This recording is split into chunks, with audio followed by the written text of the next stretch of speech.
नमस्कार। एक बार फिर हमारे साथ हैं सुमित जैन जी। सुमित जैन साहब के साथ हमने पहले डिस्कशन किया चाइना की इकोनॉमी पे और चाइना की दूसरी चीजों पे, चाइना की डिफेंस कैसे काम करती है। सुमित जैन जी 4 किताब लिख चुके हैं, बेस्ट सेलर बुक्स लिख चुके हैं, अवेलेबल है अमेजोन पे, आप उन्हें जाके खरीद सकते हैं। आज चाइना की इकोनॉमी के बारे में हम दोबारा सुमित जी से डिस्कस करेंगे। क्वेश्चन ये कि चाइना के एक नई कैबिनेट आई है, पूरी डिफेंस मिनिस्टर बनाए हैं। वो आदमी जिस पर अमेरिका ने सैंक्शंस लगा रखे हैं। और चाइना के एक नए प्रीमियर आए हैं, और प्रीमियर साहब का नाम है ली। और ली बोल रहे हैं कि चाइना की इकोनॉमी 5% पे राइज करे, ऐसा बहुत मुश्किल है। जहां वर्ल्ड बैंक और आईएमएफ दोनों के दोनों इंडिया के लिए टारगेट्स लेके बैठे हैं 6.5% पे, वहां चाइनीज इकोनॉमी 5% टच करे, वो एक सपने के बराबर लग रहा है चाइना के प्रीमियर को, यानी कि चाइना के प्राइम मिनिस्टर को। अब सोचने वाली बात कि ये कैसी इकोनॉमी, क्या चाइना की इकोनॉमी वाकई इस बुरी कंडीशन में है कि वो 5% टच नहीं कर पाएगी, यानी कि वो हिंदू ग्रोथ रेट पर ग्रो करेगी। सुमित जी, पहले तो बहुत बहुत स्वागत आपका हमारे शो में। क्या चाइनीज इकोनॉमी वाकई इस गंदी हालत में? रोज भाई, शो पे बुलाने के लिए धन्यवाद। और आपके सुनने वालों के लिए भी एक फकर का मोमेंट है। जो दिल चाहता है कि बोले हर हर महादेव। ये हालत हो गया आपका। बहुत बढ़िया। राइट। भाई, ऐसे कंट्री पे बैठकर जहां पे ऊपर वाले का लाभ लेना मुश्किल है, दिल कर रहा है हम्म, बोलने का हर हर महादेव। रीजन क्या है? Hmm, why I am saying it? Hmm, hmm, आप सोच कर देखिए कि हिंदुस्तान के आसपास जितने भी कंट्रीज हैं, उन हम्म, सब की हालत क्या है। श्रीलंका हम्म, डूब गया, बांग्लादेश डूब रहा है, पाकिस्तान पहले भी डूबा था अब और डूब गया है, नेपाल चाइना भी। नीचे आ रहा है, अफगानिस्तान का हालत बताइए आपको क्या है। भाई, हम्म, आप सिर्फ हिंदुस्तान की आसपास की इकोनॉमीज को छोड़कर आप वेस्टर्न इकोनॉमीज को भी देखें। भाई, यूके हम्म, के 3 प्रधानमंत्री चेंज हो गए एक साल के हम्म, अंदर या कुछ महीनों के अंदर। अमेरिका के बैंक्स डूब रहे हैं, यूरोप की हालत हाँ। खराब है। देखिए, राइट। और पूरे वर्ल्ड में अगर आपको कोई ब्राइट स्पॉट दिख रहा है, वो भारत है। अब ये राइट। महादेव की कृपा नहीं है तो और क्या तो है? और क्या। बिल्कुल सही। सिलिकॉन वैली बैंक वही कह रहा हूं, वहां अमेरिका के के बैंक डूब रहे 18 हैं। नंबर का बैंक। और अगर उसको आप इंडियन टर्म्स में ले तो इंडिया के लार्जेस्ट बैंक एचडीएफसी के बैंक के बराबर का बैंक ये, वो डूबा है। मतलब ये, बड़ी चीज है। और उसके साथ साथ अगर आप देखें तो यूके के लिए जो प्रिडिक्शंस हैं आईएमएफ की और वर्ल्ड बैंक की, वो ये है कि वो नेगेटिव ग्रोथ रेट में जाएगा इस साल। हम्म, ऐसे में इंडियन इकोनॉमी 6% पे से ज्यादा पे राइज करेगी। अच्छा, चाइना की बात करें तो चाइना की सूरत हाल क्या है? उसका उसका अम, इस रियल एस्टेट सेक्टर के लेवल पे है और बाकी सेक्टर्स किस लेवल पे है? देखिए रोहित भाई, इनकी इकॉनमी अगर डाउन जा रही है, तभी इनका नया प्रीमियर भी लॉन्च किया है। मैं उसको अपॉइंट नहीं करूंगा, लॉन्च बोलूंगा, क्योंकि जो पिछला प्रीमियर था वो पार्टी में बहुत स्ट्रांग पोजीशन रखता था। अभी ये जो सी जिनपिंग है, इन्होंने अपना ही एक मोहरा इसको आगे किया है। और उसने आते ही बोला है कि पिछले वाला आदमी मुझे 5% का ग्रोथ टारगेट देकर चला गया, लेकिन मैं पूरा नहीं कर सकता। अब मैं आपको एक हम्म, सिंपल एग्जांपल देता हूँ। ये टाइम जो अप्रैल का टाइम होता है, ये चाइनीज न्यू ईयर के बाद का टाइम है, जब यहाँ पर सारे जो वर्कर्स हैं अपने घरों से सिटीज में आते हैं काम करने के लिए, क्योंकि उनको मालूम है कि आगे इंडिया के फेस्टिवल सीजन आ रहे हैं, जैसे होली था। तो इसमें काफी यहाँ पे चीजें बनती हैं जो इंडिया में जाकर बिकती हैं। आप बिलीव कीजिए, पहली बार मैं देख रहा हूं कि सिटीज के अंदर से वर्कर्स वापस जाने के लिए लाइन लगा हुआ है और ट्रेन में टिकट नहीं मिल रहा। क्यों? हम्म, क्योंकि हिंदुस्तान में होली का सामान चाइना से आना बहुत कम हो गया है। तो आप ये देखिए कि जैसे मार इंडिया इनको दे रहा है, बाकी वर्ल्ड के अंदर भी इनके अगेंस्ट बातें चल रही हैं एंटी चाइना की। उसके कारण इनकी फैक्ट्रीज लगभग बंद होने के कगार पर है। और ये जो टारगेट इन्होंने दिया है, जैसे इन्होंने बोला लास्ट ईयर हमारी इकोनॉमी 3% पे ग्रो कर रही है। बिलीव मी, इनकी इकोनॉमी 3% पे ग्रो करी नहीं। वैसे भी चाइनीज इकोनॉमी का जो डाटा आता है, उसके ऊपर आप विश्वास नहीं कर सकते। वो अपने आप को दिखाने के लिए हम कितने स्ट्रांग हैं वो कुछ भी बोल सकते हैं, लेकिन 3% ऑल्सो वाज नॉट अचीवेबल। वो नंबर्स हमें पता लग सकते हैं कि हम जब रियल एस्टेट देखते हैं, इनका इकोनॉमिक डाटा देखते हैं, इनकी ग्रोथ रेट्स देखते हैं, इनके बैंक्स की हालत देखते हैं, हर चीज डूबी हुई है। सो व्हेन दे से कि 5% बहुत मुश्किल अचीव करना, मैं कहता हूं मुश्किल नहीं, it is impossible for them. क्यों? क्योंकि डूबते हुए जहाज को पहले बचाना पड़ता है, उसके बाद उसमें से जो पानी भरा हो उसको निकालना पड़ता है, उसके वीकनेसेस को निकालना पड़ता है, इसके लिए बहुत टाइम लगेगा। Right, right. अच्छा, अगर बात करें तो क्यों ऐसा हुआ, इतनी इतनी सूरत हाल खराब कैसे हुई? एक एक टाइगर इकोनॉमी थी, अमेरिकन इकोनॉमी को टक्कर दे रही थी, सामने खड़ी थी, बोला जा रहा था कि अगले 10 साल में चाइनीज इकोनॉमी नंबर 1 इकोनॉमी हो जाएगी। लेकिन इसके तो हालत क्या, कोई इंटरनल डिके था, या नंबर्स गलत बताए जा रहे थे, या वर्ल्ड से झूठ बोला जा रहा था कि हमारी इकोनॉमी इतनी बड़ी है? एक्चुअल में इतनी बड़ी नहीं थी। रोहित भाई, ये सब कुछ इकट्ठा कर लो तो Chinese economy is like that. भी दिखाने का ये हाथी के दांत, दिखाने के कुछ और खाने के कुछ और, वो वाला हाल है। अब होता क्या है, I tell you how it is. ये इनकी जो इकोनॉमी है, इनको पप्पू बनाया अमेरिका ने। मैंने आपको पिछले शो में भी बोला था एक बार, चाइनीज को अब जाकर समझ आया है कि किसी की गोद में जाकर बैठने का नुकसान क्या होता है। ये अमेरिका के कैंप में जाकर बैठ गए, अमेरिका के सिर के ऊपर इन्होंने, इनको लगा कि हम अमेरिका को सामान बेच रहे हैं और हमारी इकोनॉमी बढ़ रही है। लेकिन अमेरिका ने इनको सिर्फ उधार दिया, इनको इनके उधार बढ़ाए, इनकी फैक्ट्रीज का साइज बड़ा कर दिया, इनसे माल लिया और अपना फायदा लिया। आज इनसे माल, जब मिस्टर ट्रम्प आए यहाँ पर अमेरिका में, उन्होंने इनके ऊपर पाबंदियां लगानी शुरू करी, इनके माल लेने बंद कर दिए। उसके बाद इंडिया ने माल लेना बंद कर दिया इनसे। दो बड़ी मार्केट्स थी।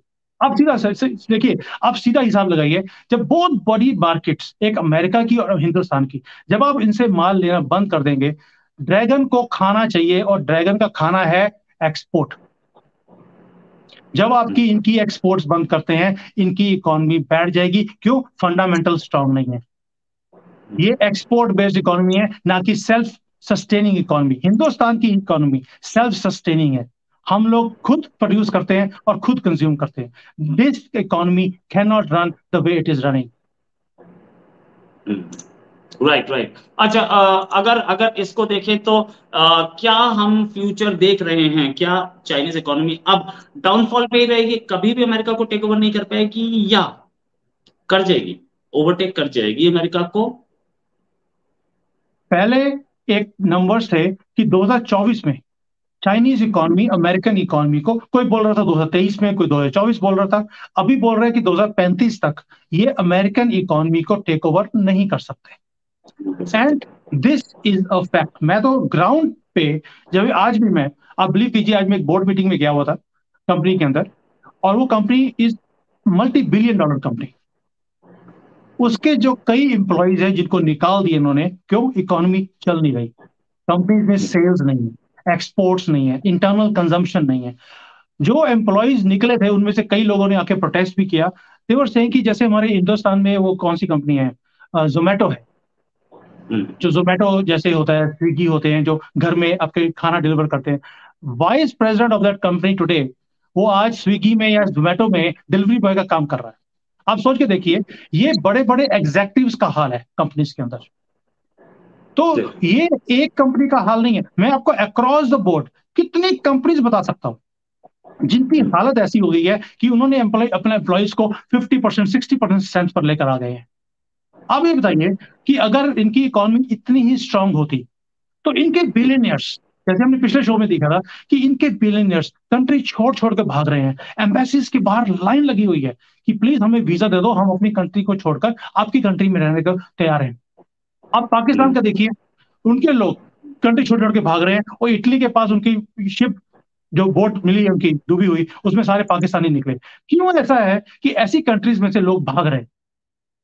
क्योंकि इनकी इकोनॉमी में स्ट्रेंथ नहीं है, और लोगों को मालूम है, लोगों को दिख रहा है कि हमारी कंट्री का कुछ नहीं हो सकता।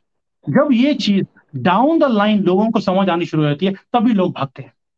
और अगर आप बोलेंगे ये अमेरिकन इकोनॉमी को पार कर जाएंगे 2035 तक, अभी डाउट्स है। At the moment heavy doubts are there, ये कभी भी उसको क्रॉस कर सकते हैं, और अमेरिका इनको क्रॉस होने भी नहीं देगा। अमेरिका भाई बिल्कुल भी नहीं एक देगा। आदमी, एक कंट्री जिन्होंने इतने सालों से एक सिंगल पावर की तरह राज किया है, वो इतनी जल्दी से चाइना को टेक ओवर करने देगा भी नहीं। हम्म। अच्छा अच्छा, ये जो ली क्वांग हैं जो कि नए प्राइम मिनिस्टर हैं, इनके बारे में क्या कहा जाता है? इनको बहुत कम लोग जानते हैं, हालांकि ये शी जिनपिंग के बहुत पुराने साथी हैं।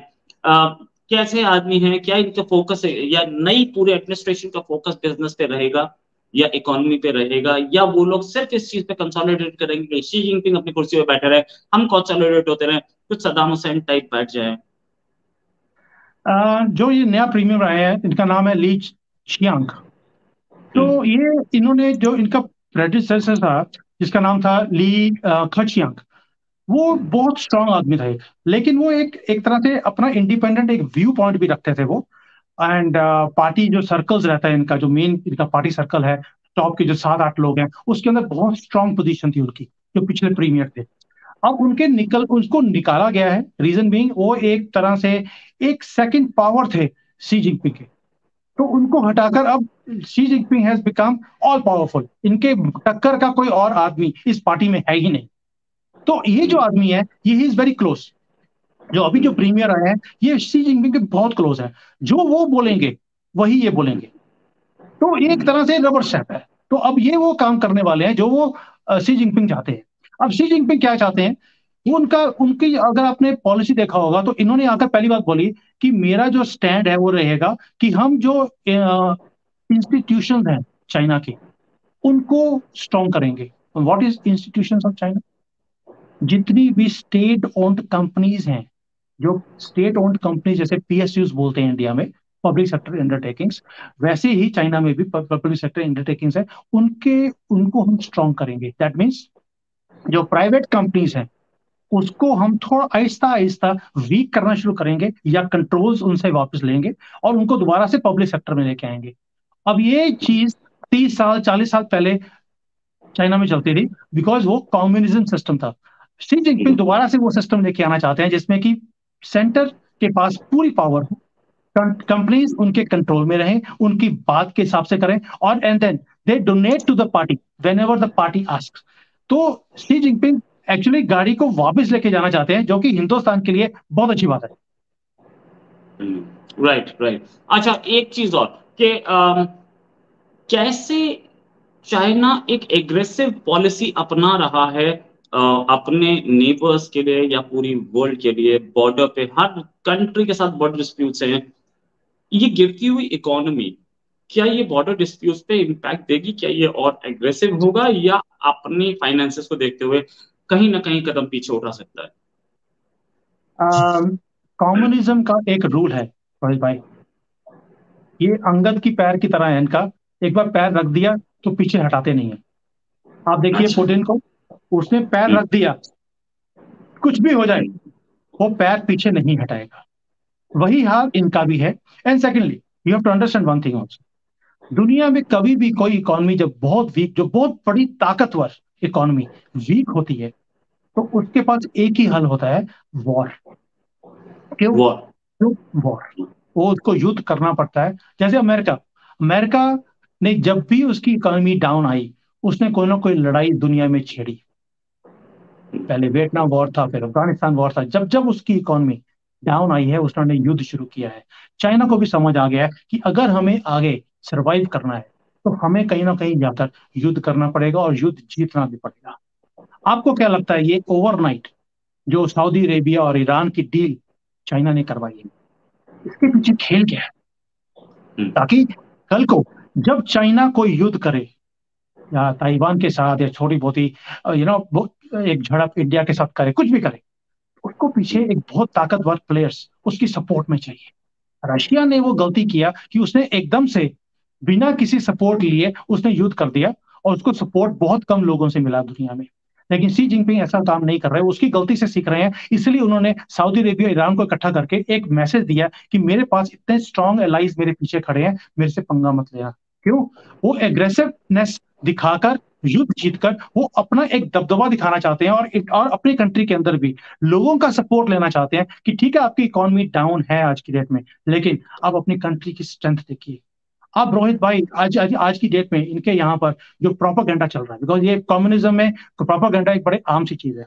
वो यहाँ पे क्या करते हैं, इंडिया की न्यूज दिखाते हैं, गरीबी कितनी है, ट्रेनों के ऊपर लोग बैठ के जा रहे हैं, जो जो 40 साल पुरानी फोटोज थी कि हमारी ट्रेन के ऊपर लोग बैठ के जाते थे, वो आज भी दिखाई जाती है। यहाँ पे हम्म, वंदे भारत नहीं दिखाई जाती, या हम्म, यहाँ पर जो फास्ट ट्रेन आ रही हैं, या कितनी अपग्रेडेड हमारे हाईवेज हैं, वो चीजें नहीं दिखाई जाती। और उसके बदले वो अपनी चाइनीज इकोनॉमी हमारी कितनी राइज कर रही है, हमारी बिल्डिंग कितनी अच्छी है, हमारी रोड स्ट्रक्चर कितना अच्छा है, वो ऐसे कंपैरिजन दिखाते हैं कि ये लोग हमारे सामने कुछ भी नहीं है। एंड अच्छा। फिर लोग हमें भी वैसे ही देखते हैं कि यार तुम लोग ना यहाँ पर इसलिए आए हो बिकॉज तुम्हारी कंट्री बहुत गरीब है।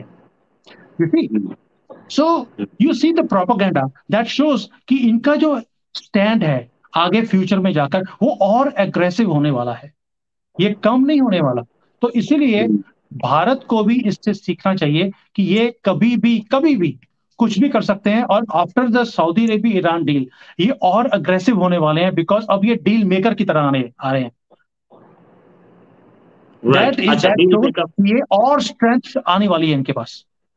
अच्छा, क्या एक एक लंबी लड़ाई में चाइना घुस सकता है? क्या उसके पास रिसोर्सेज हैं एक लंबी लड़ाई के लिए? क्योंकि ताइवान के केस में अगर लड़ाई होगी तो अमेरिका उसमें एंटर करेगा, और अमेरिका एंटर करेगा तो एक लंबी लड़ाई होगी, ये बात पक्की। अभी अभी एक रिसर्च आई थी कि अमेरिका, जापान, ताइवान, ये तीन कंट्रीज मिलकर चाइना को एक हफ्ते में हरा सकते हैं। ये एक रिसर्च आई थी अभी, अमेरिकन एक ऑर्गेनाइजेशन की थी। अगर ऐसी पोजीशन है, और अमेरिका के लिए भी ये बोला जाता है कि वो कल लड़े चाइना से, उससे बेहतर है आज लड़े, और आज लड़े उससे बेहतर था कि 20 साल पहले लड़ता, क्योंकि जितना देर से वो लड़ेगा उतना देर से वो हरा पाएगा। Right. China day by day powerful होता जा रहा है। तो क्या चाइना सस्टेनेबल वॉर लड़ सकता है? क्या उसके पास वो रिसोर्सेज हैं? चाइना कभी भी लंबी युद्ध नहीं करेगा, ही विल गो फॉर किल। वो एकदम से जाएगा, सरप्राइज अटैक करेगा। और ताइवान ने भी बोला है कि चाइना एक सरप्राइज अटैक का प्लानिंग कर रहा है, planning also and preparation also. लंबे युद्ध की तैयारी जो एक्चुअल में ये रशिया और यूक्रेन की वॉर से सारे वर्ल्ड ने एक चीज सीख लिया, जब युद्ध करना है तो एकदम से जाओ, जैसे मोदी जी बोलते हैं घुस के मारूंगा, वो वाला हाल करना है कि एकदम से जाओ, युद्ध करो और बाहर निकल जाओ। As far as America is concerned, American के ऊपर आज तक जिसने भी विश्वास किया वो डूबा है। आप बताइए, वो अमेरिका किसके साथ खड़ा हुआ आज तक? किसी के साथ नहीं। अफगानिस्तान से जैसे वो भागे एकदम से, उसके बाद इनकी जो क्रेडिबिलिटी है वो जीरो हो गई है as a reliable defence partner. फिर ये बोलते हैं कि हम आपको सपोर्ट करेंगे, इन्होंने तो यूक्रेन को भी बोला था हम आपको सपोर्ट करेंगे, आप नेटो ज्वाइन कर लीजिए, हम आपको कुछ भी होने नहीं देंगे। और आज की डेट में ये हाल है कि वो जोकर का नाक कट गया, लेकिन उसको अभी भी सपोर्ट करते जा रहे हैं कि तो कोई बात नहीं, तू लड़ता रहे पुतिन के सामने। तो इसलिए अगर आप कोई कहता है कि ताइवान को अमेरिका सपोर्ट करेगा, अब ये देखिए ताइवान अमेरिका से कितनी दूर है, इतनी दूर से इतने लॉजिस्टिक्स को भेजना, और इतनी बड़ी सुपर पावर के सामने कितने प्लेन्स भेजोगे आप, कितने शिप्स भेजोगे, कितनी अपनी फोर्स भेज सकते हो? ताइवान एक छोटा सा कंट्री है, अपने पंजाब जितना कंट्री, पंजाब से भी छोटा कंट्री है। उसका जो लेंथ है 300 किलोमीटर है, और विड्थ सिर्फ 30-40 किलोमीटर का है। That's the size of Taiwan. ऐसी छोटी सी कंट्री को अमेरिका इतने हजारों किलोमीटर दूर से कैसे सपोर्ट कर सकता है, आप बताइए मुझे। वो भी देखिए, अफगानिस्तान में 20 साल लग गए उनको, अमेरिका को, वो अफगानियों का कुछ भी बिगाड़ नहीं पाए, जबकि अफगानिस्तान के पास कुछ हथियार भी थे नहीं, वो घोड़ों पे आते थे। यहाँ पे चाइना की इतनी बड़ी फौज, और वो ताइवान को सेव कर लेगी? पॉसिबल ही नहीं।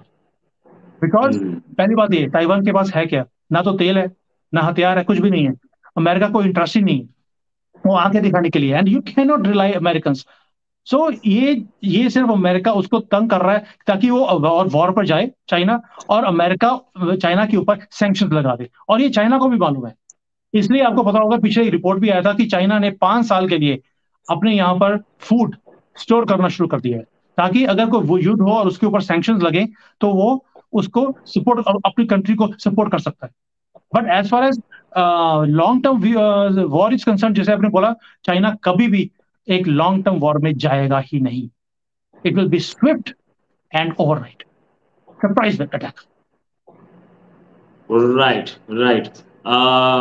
बिल्कुल सही बोला आपने सुमित जी कि चाइना एक लॉन्ग टर्म वॉर में नहीं जा सकता, और इंडिया से एक लॉन्ग टर्म वॉर ही होगी अगर होगी तो, क्योंकि चाइना को देखिए, यहां लड़ने आना पड़ेगा, पूरा तिब्बतन प्लेटो क्रॉस करके और इंडियन ओशन में आना पड़ेगा।